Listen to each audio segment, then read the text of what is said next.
Electric cars are naturally silent, but for one luxury brand, silent wasn't quiet enough. It had to be a ghost. Meet the Rolls-Royce Spectre. This 3-ton beast wasn't designed to compete with Tesla, it was designed to achieve something impossible, the total elimination of sound. To make the quietest car on Earth, Rolls-Royce used engineering overkill. They packed over 400 pounds 180 kilograms of sound deadening and acoustic damping between the dual-motor powertrain and the cabin. Every aerodynamic surface, from the refined grille to the smooth underbody, was sculpted to reduce wind noise at highway speeds. Even the tires were designed by Pirelli with custom polyurethane foam to specifically reduce road hum. The result? A noise floor of just 58 decibels at 70 miles per hour, lower than a quiet office. The true engineering secret? Engineers spent 2.5 million kilometers validating the sound reduction. The quietness was actually too effective. Initial test drivers reported sensory deprivation because there was no audible feedback from the 577 horsepower electric motor. Rolls-Royce had to scientifically add a low, customized acoustic signature just to make the experience feel natural. It is the only car on the planet so quiet, they had to invent a noise to keep you sane. Is total silence the ultimate definition of luxury, or do you need to hear the speed? Tell me in the comments and subscribe for more silent engineering deep dives. In Formula 1, a pit stop that takes longer than 3 seconds is a disaster, but the obsession with speed has a terrifying cost. Imagine 20 people sprinting toward a car moving at 50 miles per hour, armed with high-pressure wheel guns that can spin at 10,000 RPM. This isn't just a tire change, it's a high-speed gamble with human lives. To hit that 1.8-second world record, teams use automated light systems linked to sensors on the wheel guns. But sensors fail. In 2018, a Ferrari mechanic suffered a career-ending double leg fracture when a computer gave a green light before the tire was even on. The pressure is so high that the FIA actually had to intervene, intentionally slowing down the software response times by 0.15 seconds just to give human beings enough time to react before a driver launches a 1,700-pound weapon into the crew. We've reached the limit of human physics. To go any faster, we'd have to remove the humans entirely. Today's pit stops are a masterpiece of synchronization, but they are also a reminder that in the chase for milliseconds, the most fragile component in the garage isn't the carbon fiber, it's the person holding the wheel gun. Would you stand in front of a moving F1 car for a living? Tell me the craziest pit fail you've ever seen and subscribe for more deep track secrets. One car was built so light, it scared engineers, because it was made of magnesium. Not carbon fiber, not aluminum, magnesium, the metal that can burn. In 1969, Porsche built the 917 race car to dominate Le Mans. To save weight, they used a magnesium tubular chassis. The result? Just 42 kilograms for the frame. That's lighter than most engines. The body was ultra-thin. The flat 12 engine pushed over 600 horsepower.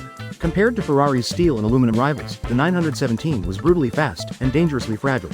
The problem? Magnesium ignites when it crashes. After several fires, racing regulators forced Porsche to switch back to aluminum.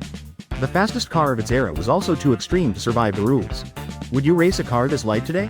This looks like a quiet luxury sedan, but it hides one of the rarest V12 engines ever put in a 4-door. It's not a Ferrari, not a BMW, not even European. This is the Toyota Century V12, chassis code GZG50. Built only for Japan, powered by a 5.0-liter naturally aspirated V12. No turbos, no drama, just silence and perfection. Toyota designed it to be smoother than Rolls-Royce and more reliable than anything else on the road. Fewer than 10,000 were ever made. Most never left Japan. While BMW and Mercedes used V12s for speed and status, the Century used it for comfort. Rear seats designed for presidents. Wool upholstery instead of leather. And an engine so quiet you couldn't tell it was running. The Rarest V12 sedan wasn't trying to impress you, it already had power. Would you take silent luxury over loud performance? How small can a car engine get before it stops being a car? In the 1960s, engineers answered that question with an engine smaller than a suitcase. Meet the Peel P50, the world's smallest production car. It used a 49cc single-cylinder engine. Yes, motorcycle size. Just 4.2 horsepower. Top speed? Around 28 miles per hour. No reverse gear. You picked it up and turned it by hand. It weighed less than most modern car doors. Compare that to today. A Toyota GR Corolla packs over 300 horsepower. A Bugatti makes more power per cylinder than the entire Peel. Yet the Peel was street legal. It had headlights, a steering wheel, and technically, room for one adult. This wasn't about speed, it was about efficiency, cheap fuel, tight city streets. Fast forward to now, engines are downsizing again, 3-cylinder turbos, hybrid assists, electric motors replacing pistons entirely. But nothing ever went this far. The smallest engine ever put in a car didn't try to be fast, it tried to exist, and somehow, it worked. Would you daily drive something like this? This supercar became a legend without using carbon fiber at all. While rivals chased lightweight carbon tech, this car went the opposite direction. Meet the Lamborghini Diablo, born in 1990, when carbon fiber was still rare and expensive. Instead of composites, the Diablo used a steel space frame with aluminum body panels.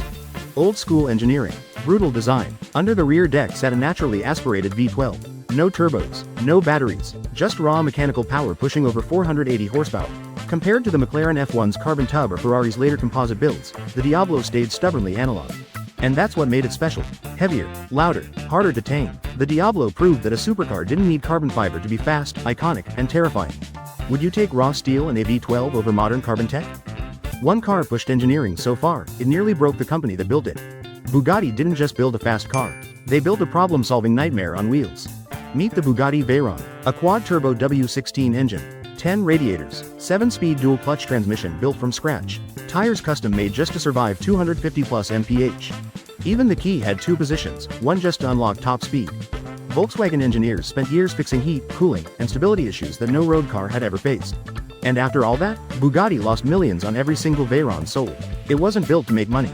It was built to prove a point. So was the Veyron genius engineering or pure madness? Comment your take.